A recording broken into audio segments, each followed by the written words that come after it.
ഇന്നലെ ചുമ്മാ വീണ്ടും മുറ്റത്തൂടെ നടന്നപ്പോഴാണ് ഏതോ കാലത്ത് പൊട്ടിച്ചു വന്ന ബദാമിൻ്റെ തോട് കിടക്കണ കണ്ടത്. തോട് വെച്ച് എന്തെങ്കിലും ക്രാഫ്റ്റ് ചെയ്താലോ എന്നിങ്ങനെ ആലോചിക്കുമ്പോഴത്തേക്കാണ് എനിക്ക് ഈ പൂമരത്തിൻ്റെ കൂടെ കിട്ടിയത്. അപ്പോൾ ഇനി നമ്മുടെ മെയിൻ ഐറ്റം ഈ ബദാമിൻ്റെ തോടാണ്. ഞാൻ ഒരു പാള എടുത്തിട്ട് അത് ജസ്റ്റ് ഒന്ന് ട്രേസ് ചെയ്ത് കൊടുക്കുന്നുണ്ട്. അങ്ങനെ ട്രേസ് ചെയ്തതിന് ശേഷം അതിനകത്ത് കാലുകൾ വരച്ചു കൊടുക്കുന്നുണ്ട്. ഇപ്പം തന്നെ നിങ്ങൾക്ക് മനസ്സിലായി കാണും എന്താ ഉണ്ടാക്കണേ. നമ്മൾ രാമക്കുട്ടനാണ് ഉണ്ടാക്കുന്നത്. എന്നിട്ട് ആ പാളയിൽ നിന്ന് അത് കട്ട് ചെയ്തെടുത്തപ്പോഴത്തേക്കും ഒരുമിച്ച് വയ്ക്കുമ്പോൾ നമ്മുടെ സൈഡിൽ ഇങ്ങനെ കാണുന്നുണ്ട്. അതപ്പോൾ അതിൻ്റെ ഷേപ്പ് ഒന്ന് കട്ട് ചെയ്ത് ചെറുതാക്കി കൊടുക്കണം. അങ്ങനെ കട്ട് ചെയ്ത് ചെറുതാക്കിയതിന് ശേഷം നമ്മുടെ തോടിനകത്തേക്ക് പൂമരത്തിൻ്റെ കൂടെ വെച്ച് ഗ്ലൂ ഗണ്ണ് വെച്ച് ഒട്ടിച്ചു കൊടുക്കണം. ഒട്ടിച്ചു കൊടുത്തിട്ട് നമ്മൾ പാളയും കൂടെ വെച്ച് കൊടുക്കുമ്പോഴത്തേക്ക് ഇങ്ങനെ ഒരു ഗ്യാപ്പൊക്കെ കാണുന്നുണ്ട്. അപ്പോൾ അതൊരു വി ഷേപ്പിലും കൂടെ കട്ട് ചെയ്യുമ്പോഴത്തേക്കും കറക്റ്റായിട്ട് അതിനകത്ത് സ്യൂട്ട് ചെയ്ത് നിന്നോളൂ.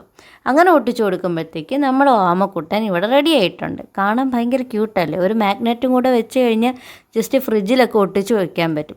ഇനി ഞാൻ ക്യാപ്പ് എടുക്കുന്നുണ്ട്. ക്യാപ്പിലൊരു ഹോൾ ഇട്ടിട്ട് ടൂത്ത് പിക്ക് കൂടെ അതിനകത്ത് ഇറക്കി വയ്ക്കുന്നുണ്ട്. ഇനി ഞാൻ പാള എടുത്തിട്ട് ഇതുപോലെ കട്ട് ചെയ്തെടുക്കുന്നുണ്ട്. അതെന്തിനാന്ന് വെച്ചാൽ ഈ ക്യാപ്പ് കവർ ചെയ്തെടുക്കാൻ വേണ്ടിയിട്ടാണ്. അപ്പോഴത്തേക്ക് ഗ്ലൂ ഗണ്ണ് ഉപയോഗിച്ചിട്ട് കറക്റ്റായിട്ട് വെട്ടിയിട്ട് അതുപോലെ ഒട്ടിച്ചു കൊടുക്കുന്നുണ്ട്.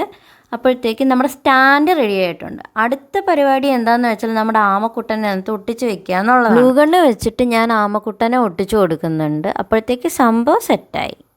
പരീക്ഷണാടിസ്ഥാനത്തിൽ ഞാൻ ആദ്യമേ ഒരെണ്ണം ഉണ്ടാക്കിയിട്ടുണ്ടായിരുന്നു. അപ്പോൾ രണ്ടിനെയും കൂടെ കാണാൻ നല്ല രസമുണ്ട് ഒരുമിച്ച്. ഈ ക്യൂട്ട് ക്രാഫ്റ്റിനെ പറ്റിയുള്ള നിങ്ങളുടെ അഭിപ്രായങ്ങൾ കമൻറ്റിൽ അറിയിക്കുക. എന്നിട്ട് ലൈക്ക് ചെയ്യുക, ഷെയർ ചെയ്യുക, സബ്സ്ക്രൈബ് ചെയ്യുക.